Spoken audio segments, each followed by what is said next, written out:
Tout ce qu'il faut savoir de l'actualité économique en 120 secondes, montre en main.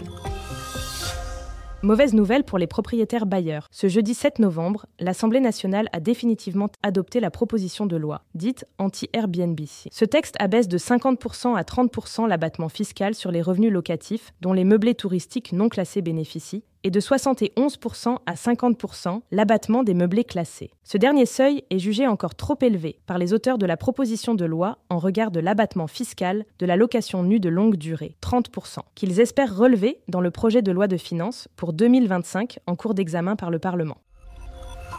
La zone à trafic limité divise les Parisiens. Depuis lundi 4 novembre, la circulation de transit est interdite dans les 4 premiers arrondissements de la capitale. Cette mesure est censée réduire la pollution et le bruit tout en libérant de l'espace public occupé par les voitures. Mais les professionnels, commerçants et artisans en particulier, n'apprécient guère cette zone à trafic limité. J'ai déjà remarqué une baisse de la fréquentation, constate la propriétaire d'une boutique de décoration.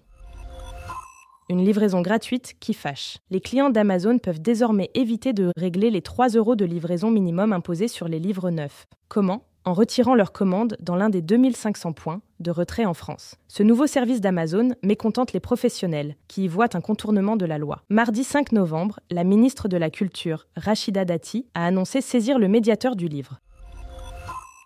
Le 13e mois n'est pas automatique. Heureux sont les salariés qui bénéficient de ce coup de pouce de fin d'année, souvent équivalent à un mois de salaire. Car, comme le rappelle l'avocate Élodie Cohen-Morven, le Code du travail ne prévoit aucune disposition imposant à l'employeur de verser un 13e mois de salaire. Convention collective, critères d'ancienneté. Notre journaliste Charlotte Rousset vous en dit plus. Ce podcast a été écrit par les journalistes de Capital et mis en voix par une intelligence artificielle. N'hésitez pas à vous abonner sur votre plateforme habituelle pour écouter chaque épisode dès sa sortie.